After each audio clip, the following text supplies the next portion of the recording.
Hello YouTube family. Time travel, time jump, black hole, wormhole और ढेर सारे action से भरी हुई है ये फिल्म जिसका नाम है द टुमारो वॉर, जो कि इसी महीने जुलाई में 2021 में रिलीज़ हुई है। और मैं इसी मूवी का फुल हिंदी एक्सप्लेनेशन करने जा रहा हूँ और मैं बता रहा हूँ बहुत ही ज़्यादा अच्छी मूवी है। तो बिना किसी देरी के लेट्स गो टू एक्सप्लेनेशन।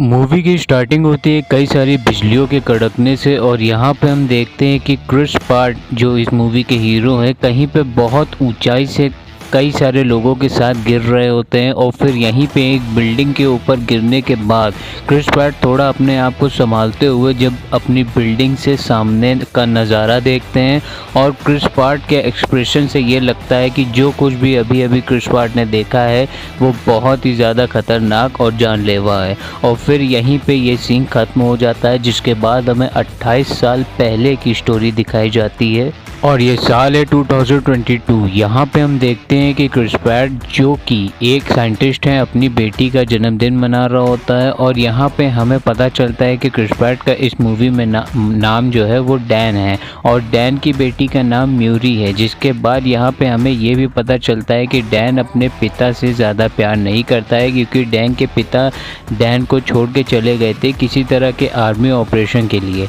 जिसके बाद यहाँ पे डैन किसी तरह के प्राइवेट सेक्टर में काम करने के लिए जा रहा होता है, पर कॉल पर डैन को पता चलता है कि प्राइवेट सेक्टर वालों ने डैन की जगह पे किसी और को रख लिया है। जिसके लिए डैन बहुत निराश हो जाता है और अपनी वाइफ और अपनी डॉटर के साथ अंदर आके बैठ जाता है। जिसके बाद इसी पार्टी में एक टीवी चल रही होती है जिसमें एक लाइव फुटबॉल मैच चल रहा होता है और जिसके बाद फुटबॉल मैच के ग्राउंड में एक छोटा सा ब्लास्ट होता है और इसी ब्लास्ट के अंदर कई सारे सोल्जर से दिखने वाले इंसान बाहर आते हैं और ये सब टीवी पे लाइव चल रहा होता है। जिसके बाद ये सोल्जर बताते हैं कि ये 30 साल आगे फ्यूचर से आए हैं और फ्यूचर में किसी तरह के एलियन स्पेशीज से हम इंसानों की जंग छिड़ी हुई है और अब इन फ्यूचरों के इंसानों को ज़रूरत है आज के इंसानों की, जो कि फ्यूचर में चल के इनके साथ मिलकर उन एलियंस को ख़त्म कर सके, क्योंकि आज के ही इंसान फ्यूचर की होप हैं।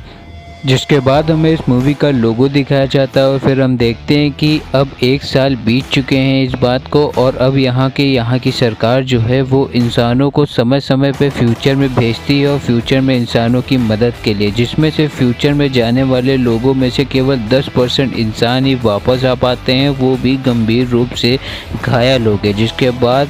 डैन हमें अपने क्लासरूम में बच्चों को पढ़ाते हुए नज़र आता है, पर बच्चे और लगभग पूरी दुनिया निराश हो चुकी है, क्योंकि आने वाले लमसम 28 से 30 सालों में सब कुछ ख़त्म हो जाएगा। जिसके बाद डैन के ही मोबाइल पर एक अलर्ट मैसेज आता है। जिसके बाद डैन एक आर्मी बेस में जाता है और यहीं पे आर्मी के लोग डैन के हाथ में एक डिवाइस को लगा देते हैं, जिससे फ्यूचर में जाने के बाद डैन को फ्यूचर में बचे हुए इंसान ट्रैक कर सकें। इसी बात से डैन को समझ में आ जाता है कि अब डैन को भी फ्यूचर में जाना पड़ेगा। जिसके बाद डैन की वाइफ डैन के पिता से मदद लेने के लिए कहती है। अपनी वाइफ के कहने पर डैन अपने पिता से मदद मांगने के लिए चला जाता है, क्योंकि डैन के पिता एक पुराने आर्मी ऑफिसर रह चुके हैं, एकदम डैन की ही तरह। अब यहाँ पे मदद की वजह डैन और डैन के पिता के बीच कहासुनी हो जाती है, जिससे डैन के हाथ का डिवाइस नहीं निकलता है और फिर डैन अपनी बेटी और अपनी पत्नी को बाय बोलकर आर्मी बेस में वापस चला जाता है फ्यूचर में जाने के लिए। अब यहाँ पे डैन के साथ साथ कई लोग ट्रेनिंग के लिए आए होते हैं। यहाँ पे इन लोग सबको बताया जाता है कि इन सबको 7 दिन की ट्रेनिंग दी जाएगी, जिसके बाद एक वार्म होल के ज़रिए इन सबको 7 दिनों के लिए फ्यूचर में भेजा जाएगा। जैसे ही 7 दिन पूरे हो जाएंगे इनको वापस बुला लिया जाएगा अपने आप। पर यहाँ पे कुछ समय बाद ही एक अलर्ट अलार्म बजने लगता है और सबको पता चलता है कि फ्यूचर में इंसानों की बची हुई एक आखिरी रिसर्च लैब पे हमला हुआ है जो कि एलियंस पे स्टडी कर रहे थे। अगर ये लैब ख़त्म हो गई तो फ्यूचर में इंसान इस वॉर को हार जाएगा, जिसके बाद इन सब इंसानों को एक वॉर्म होल के ज़रिए 29 साल बाद यानी 29 साल बाद एक फ्यूचर में भेजा जाता है। और फिर से जिस सीन को हमने मूवी की स्टार्टिंग में देखा था, यही सीन फिर से रिपीट होता है और डैन बहुत ही ज़्यादा ऊंचाई से कई सारे लोगों के साथ गिरता है और फिर उठने के बाद देखता है मियामी शहर को, जो कि पूरी तरीके से तब बर्बाद हो चुका है और पूरे शहर में एलियंस की अजीब अजीब सी आवाज़ें आ रही होती हैं। जिसके बाद इन सब का डिवाइस का कनेक्शन यहाँ की आर्मी बेस से होता है और यहाँ पे आर्मी बेस से एक लेडी जनरल ऑफिसर डैन के साथ साथ सभी को कमांड देती है और कहती है कि एक लैब में जाकर लैब के इंसानों को बचाना है। एक तरीके से ये जो जनरल है ये इन सब लोगों को एक रेस्क्यू मिशन देती है, जिसको सुनने के बाद डैन और सभी इंसान धीरे धीरे करके पहुंच जाते हैं इस बिल्डिंग में। अब इस बिल्डिंग में अंदर जाने के बाद पता चलता है कि जिस रिसर्च टीम को ये लोग बचाने आए हैं वो उनको एलियन पहले ही मार चुका है। जिसके बाद जनरल ऑफिसर डैन को बताती है कि एलियंस ने शहर पे कब्जा कर लिया है और अब आर्मी बेस से पूरे शहर पे बॉम्ब गिराने वाले हैं जिससे एलियन ख़त्म हो जाएंगे। जिसके बाद जनरल ऑफिसर डैन को इसी लैब में से सारा बायोलॉजिकल मटेरियल अपने साथ लाने के लिए कहती है, पर जल्द से जल्द, क्योंकि आर्मी बेस का अटैक होने वाला है एलियंस के साथ, ये सब भी मारे जाएंगे। जिसके बाद डैन और डैन की टीम सारा बायोलॉजिकल मटेरियल अपने साथ लेकर जल्दी जल्दी यहाँ से जा रहे होते हैं कि तभी एलियन इन सब पे अटैक कर देते हैं, जिससे एक एक करके सब मरने लगते हैं और ऊपर से आर्मी फोर्स का जो बॉम्ब अटैक होता है एलियंस पे वो भी हो जाता है, जिससे बचे कुछ इंसान जो होते हैं वो भी उस शहर में ख़त्म हो जाते हैं एलियंस के साथ। जिसके बाद सीन शिफ्ट होता है और हमें पता चलता है कि डैन और डैन की टीम के 2 मेंबर हैं जो बच गए हैं और बाकी सब ख़त्म हो गए हैं। जिसके बाद डैन जाकर इस जनरल से मिलता है जिसके ऑर्डर पे ये सब लोग उस बिल्डिंग में गए थे, जिससे थोड़ी देर बात करने के बाद डैन को ये महसूस और पता चलता है कि ये जो लेडी है ये कोई और नहीं बल्कि डैन की ही बेटी है, डैन के पास्ट वाली म्यूरी ही है, जो कि अब 30 साल में बड़ी हो चुकी है। जिसके बाद डैन को म्यूरी बताती है कि एक बार म्यूरी के सोल्जर ने एक जहरीली गैस छोड़ी थी एलियंस के अड्डे पर, जहाँ पे एलियंस रहते हैं वहाँ पे एक जहरीली गैस छोड़ी थी, जिसके थोड़ी देर के बाद जब हमारे सोल्जर्स उन लाशों पे हटाने गए तो सारे मेल एलियन जितने भी थे वो मर चुके थे और जो फीमेल एलियन थी वो नहीं मरी और यही फीमेल एलियंस आगे चल के बच्चे देगी जिससे और एलियंस पैदा होंगे। जिसके बाद ये सब मिल के इसी फीमेल एलियन को पकड़ने जाते हैं जिससे ये सब फीमेल एलियन पे रिसर्च कर सके और एक ऐसा जहर वेनम बना सके जो कि इन एलियंस के मेल और फीमेल दोनों को मार सके। और फिर ये सब हेलीकॉप्टर से उसी जगह पे जाते हैं जहाँ पे काफ़ी मेहनत करने के बाद फीमेल एलियन को पकड़ लेते हैं और इसे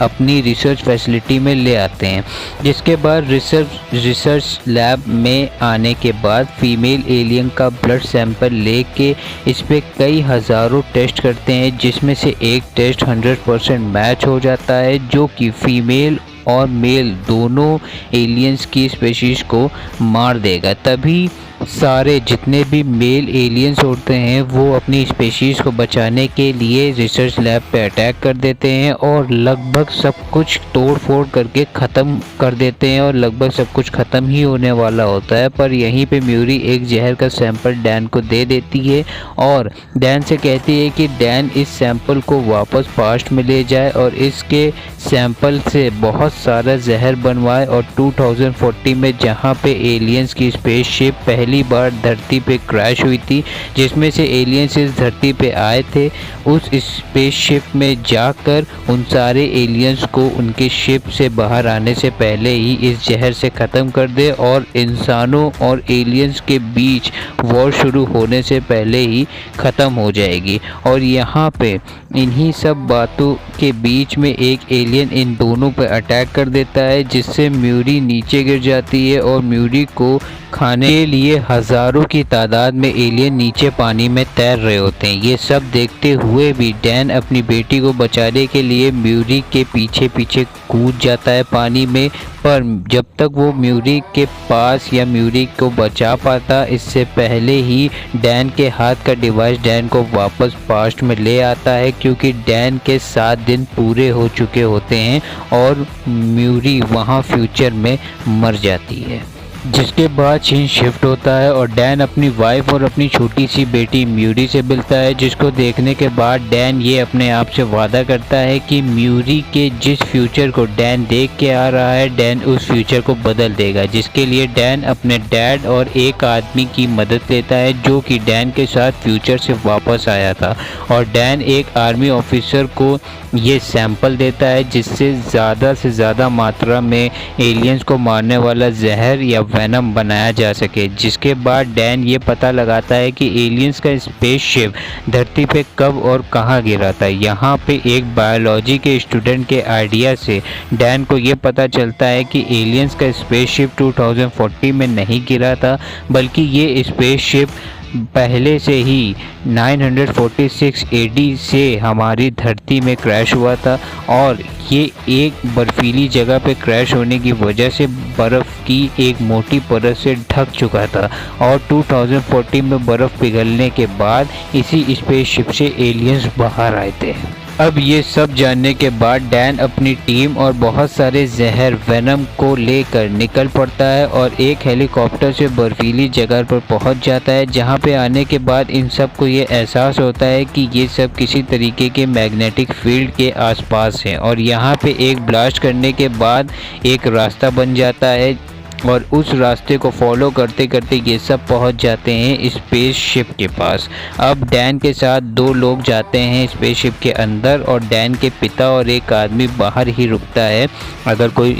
एलियन स्पेसशिप से बाहर आए तो वो ये दोनों उसे मार सके। स्पेसशिप के अंदर जाने के बाद डैन और बाकी लोग कुछ एलियंस पे जहर लगा के उनको मार देते हैं, पर वो मरते मरते इतने चीखते हैं कि उनकी चीखों से बाकी के एलियंस बाहर आ जाते हैं। डैन के दोस्त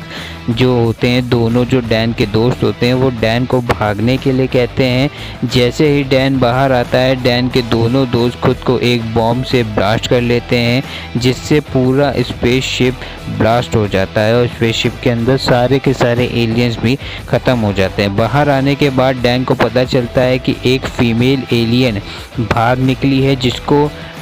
तलाशते हुए डैन और डैन के पिता इस फीमेल एलियन को पकड़ लेते हैं, और एक बहुत ही अच्छी फाइट सीक्वेंस के बाद डैन इस फीमेल एलियन के मुंह के अंदर जहर डाल देता है, यानी वेनम का वो जो सैंपल होता है वही डाल देता है, जिससे ये आखिरी एलियन भी ख़त्म हो जाता है। जिसके बाद सीन शिफ्ट होता है और हम देखते हैं कि डैन अपने पिता, अपनी वाइफ और अपनी बेटी म्यूरी के साथ एक हैप्पी लाइफ बिताने लगता है, और उस फ्यूचर को